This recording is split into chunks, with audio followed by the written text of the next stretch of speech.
ساختن اپل آیدی خیلی داستانهای زیادی داره و هر سالی که میگذره این محدودیت ها بیشتر میشه و ساختن اپل آیدی برای ما ایرانیا سخت‌تر میشه. امروز میخوام تو این ویدیو بهتون یاد بدم که تو سال 2025 چجوری میتونید یه اپل آیدی یا اپل اکانت بسازید و آیفونتون رو راه اندازی بکنید. پارسال یعنی من توی کانال قبلیم که یه ویدیو راجع به اپل آیدی ساختم، 3 مدل روش بود میتونستیم بدون اون محدودیت ها با اون 3 روش اپل آیدیمون رو بسازیم. یکیش این بود که آیتیونز رو نصب کنید و از طریق آیتیونز روی ویندوزتون برید اپل آیدیتون رو بسازید و سوالای امنیتیش هم بذارید روی 3 تا سوال امنیتی. موقعی که میخواد احراز هویت کنید اون 3 تا سوال رو تنظیم بکنید برای اپل آیدیتون. روش دوم این بود که با یه سیستم مکبوک، حالا یا هر چی آی مک یا مک، هر چیزی که مک او اس باشه، میشه یه اپل آیدی راحت ساخت و با دستگاه اپلی راحت‌تر میشه فرآیند رو انجام داد. ولی روش سوم این بود که گفتم بهتون برید توی سایت‌های ایرانی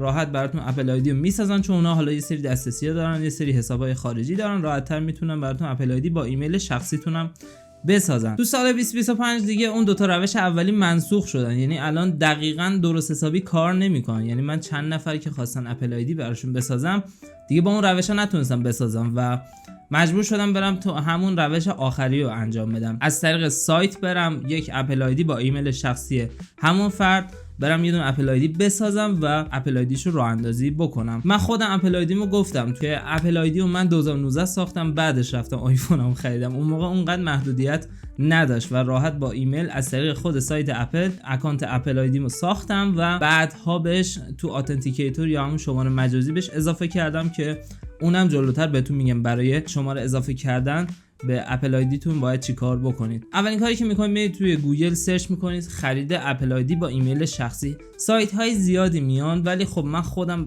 برای چند نفر اپل آیدی خریدم. سایت اپل آیدی 24 بود، تبلیغش هم نمیکنم، اسپانسرم هم نیستش بگم تبلیغش میکنم، ولی خب اولین سایتی که میاد توی سرچ ها همون اپل آیدی 24 هستش.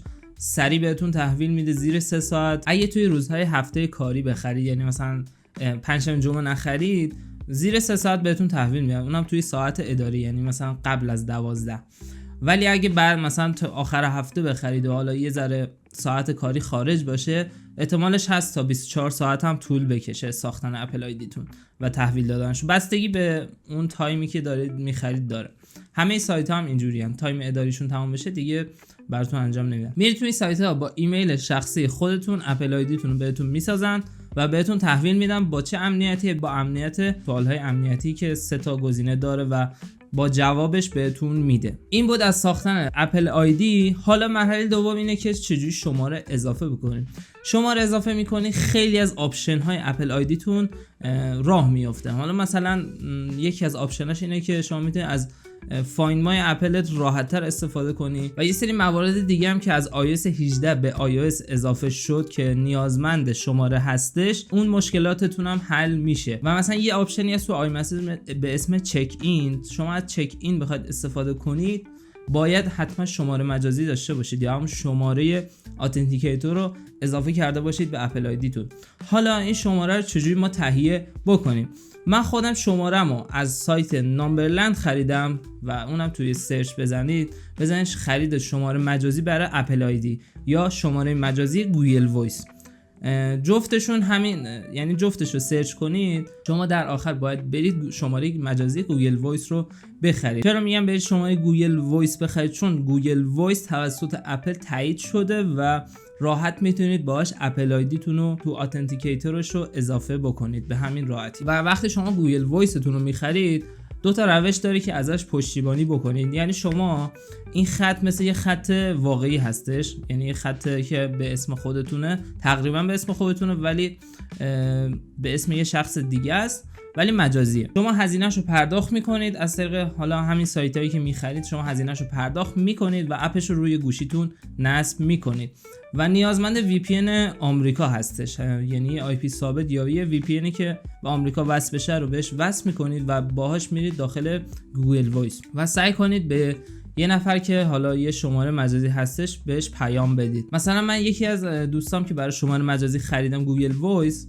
مثلا ماهی یکی دو بار به هم دیگه پیام میدیم که گوگل متوجه بشه که ما این خط رو داریم ازش استفاده میکنیم و اگه 3 ماه این خطا پیام به هم دیگه ندن یا زنگ نزنن، فرقی نداره پیام یا زنگش، مکالمه نداشته باشن یا مکاتبه نداشته باشن، این دوتا خط متوجه میشه و اون خط رو مسدود میکنه. پس حتما گوگل وایس رو که خریدی یک نفر یا حالا یه شماره خارجی رو پیدا کنید و بهش پیام بدید. و یه مشکل دیگه هم هستش میخوام اینجا بهتون بگم، بعضی از گوگل وایس ها یه تایمی میپرن و باید حتما پیام بدید به اون پشتیبانی سایت که براتون مشکلتون رو حل کنه. من از نامبرلند خریدم، یه چند باری به مشکل خوردم و به پشتیبانیش پیام دادم، برام مشکلش رو حل کردم. و حتما حواستون باشه به این مورد. و مورد آخری که میخوام بهتون بگم راجع به شماره مجازی گوگل وایس اینه که وقتی شما شماره رو از سایت مبدأ خرید میکنید، حالا نامبرلند یا هر سایت دیگه که خرید میکنید، حتما اون پسورد اون ایمیلی که بهتون میده رو عوضش بکنید که کلا دسترسی خودتون داشته باشید. خود سایت هم بهتون پیشنهاد میکنه که وقتی خرید رو انجام میدید درجا پسورد رو عوض کنید و حالا ایمیل پشتیبان اون ایمیل رو هم عوض کنید و ایمیل خودتون رو بذارید که راحت دسترسی داشته باشید به اون ایمیل و جیمیل و راحت ازش استفاده بکنید. این بود از ساختن اپل آیدی تو سال 2025 و روش شماره اضافه کردن رو بهتون گفتم. دوستان حتما برای امنیت اکانتتون شماره مجازی اضافه بکنید و از خیلی از آپشن های اپل آیدیتون میتونید راحت‌تر استفاده کنید، چون از iOS 18 به بعد خیلی از اپ هایی که میخواید استفاده کنید مثل اپل واچ یا مثلا یه سری اپلیکیشن های داخل خود اپل نیازمند تو اتنتیکیتور هستش و شما اگه این هزینه اضافه رو به اپل آیدیتون بکنید و خیالتون دیگه راحت هستش از اپل آیدی و دیگه نیاز نیست نگران اپل آیدیتون باشید، چون شماره اضافه کردن قوی ترین بخش امنیتی اپل آیدیتون هستش. اگه سوالی داشتید راجع به اپل آیدی و ساختن اپل آیدی و حالا شماره مجازی، حتما توی کامنت ها ازم بپرسید و یادتون نره ویدیو رو لایکش کنید، کانال رو سابسکرایب کنید و زنگوله رو هم روشن کنید که ویدیوهای جدیدمون رو از دست ندید. من علی هستم، اینجا پرنتک تیویه. تا ویدیو بعدی میبینمتون. بدرود.